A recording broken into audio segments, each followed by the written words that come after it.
But anyway, it's really nice to be here. I'm glad that Granta put this together, as Oscar said a few minutes ago. But we're really happy to be here. And I was a late contributor to this, and so I've got a piece that's going to be or is on the website for this issue. And it's based on somewhat of an experience I had in my previous life as a failed lawyer. I was working down in North Carolina. And in North Carolina, they have a strange system, and that is that a few, in the 80s or 70s, there was a Supreme Court case, United States Supreme Court case that came up because the North Carolina authorities were denying North Carolina prisoners the right to a law library. Prisoners like to have a law library because they got a lot to do in that law library. So, but for some reason, in a quirk, and I've never quite understood it, but the Supreme Court, I think it was a Brennan decision, sounds like it, where he said, okay, well, North Carolina, you got to give them a law library. But I think there was like a footnote in the case or something like that, or you can give them lawyers. And North Carolina apparently thought it was cheaper and less annoying for the prisons to give them lawyers. So there's a law firm in Raleigh, North Carolina that is exclusively for the purpose of prisoners in North Carolina. And I was an intern there.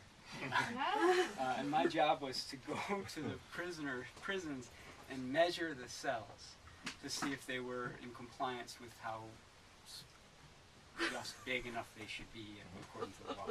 So I would bring my tape measure and measure these things, and also to find out, more important things, to find out if the health care was as bad as everyone said it was in the letters that we'd get. We'd get these handwritten notes. They didn't have any typewriters or computers, so a handwritten note would come to the office, and we'd go and investigate. And if it was a very low-level investigation, I would be sent. So, in one case, I had a pretty sad case, and this is, I think, why I was never a lawyer, is because I tended to go off the subject and to think about other things. But so this is somewhat based on that experience many years later in thinking about a case that I had not really worked on because there was nothing to work on. There was no case. And I could maybe explain it, we talk later what the actual case was. It's called At the Kitchen Table, Gastonia, North Carolina, which is outside of Charlotte, 1997. The lady officer told her that if she wanted a family burial, she'd have to make special arrangements for him to be retrieved. The state will assume all burial costs if this isn't the case, but in such case he can't be buried anywhere but in the DOC's own plot in Murfreesboro. In whichever case, she, Mrs. Alper, was required to come up to Caledonia tomorrow morning to sign identification papers and to collect personal items such as are wanted. The rest will be properly disposed of.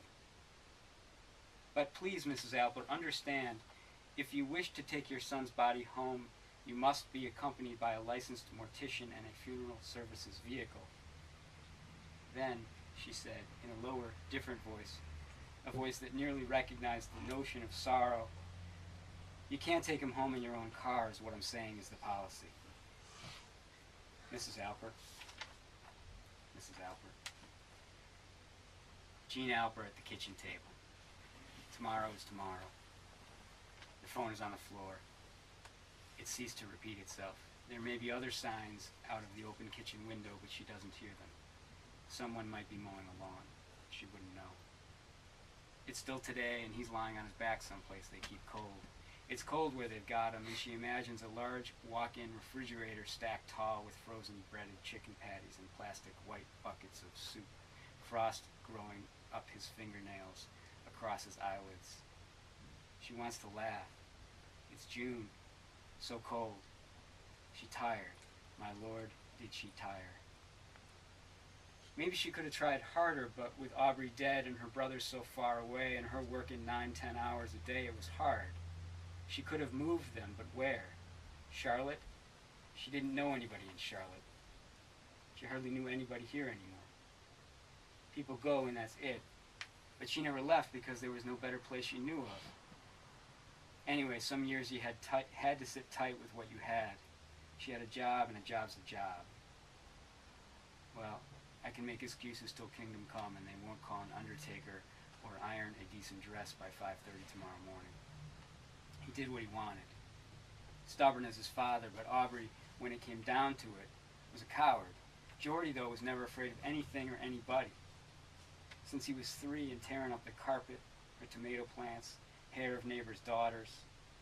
The neighbors called him the Pixie Terror until he got so big so fast he was just terror. Then they didn't call him anything. Her fingers thumped the table in silence. So cold. It isn't as if she doesn't have people to call. Vince in Wilmington and Dave and Julie in St. Louis. It's how to say it. We believe the truth now. That he finally caught up with his father. That it was only simply fear. Man the size of a small office building. Because inside there, something happened. It's supposed to, right? It's supposed to change you, right? On visiting days, she'd say, "What, baby, what? They hurting you? Somebody touching you?" And Geordie shaking his head and saying, "Not that," and waving her away and coughing and laughing. "I'm stupid enough to end up here. I'm stupid enough to be rattled by the doors sliding." And when she drove home that day, she thought she understood. It was so easy, funny almost, as if he expected there not to be any. The way he said it, like doors existed, independent of what he was doing in there. And yet, she thought she understood. There's doors and there's doors. Once, another day, he rammed his head against the wall in that little ferociously lit room like she wasn't there at all, and kept doing it and doing it and doing it until the guard came and pulled her away, his forehead gashed and pouring. It wasn't a steady descent into wherever the fear was taking him. It was slow, and some days it wouldn't be there at all. Some days he let her touch him, his body falling so heavily into hers he'd almost knock her over. A few of the guards were kind to her.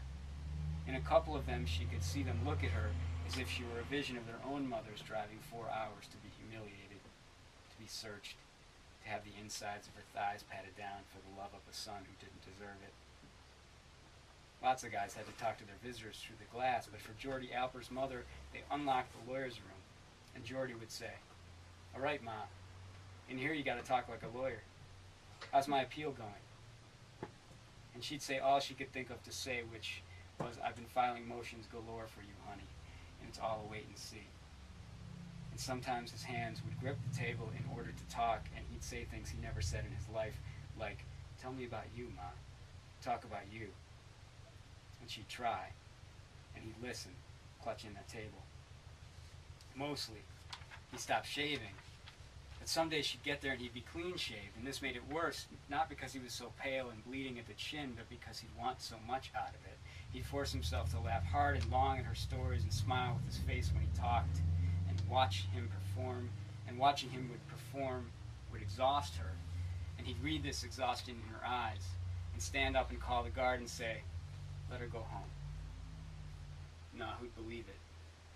My God, it's so cold. But hadn't anybody ever noticed that even after he sprouted up taller than his uncles, that he still slouched into rooms like he was apologizing for something? Because people turned from the boy. They always had. She's making excuses. He was a chubby baby, fat, grippable elbows.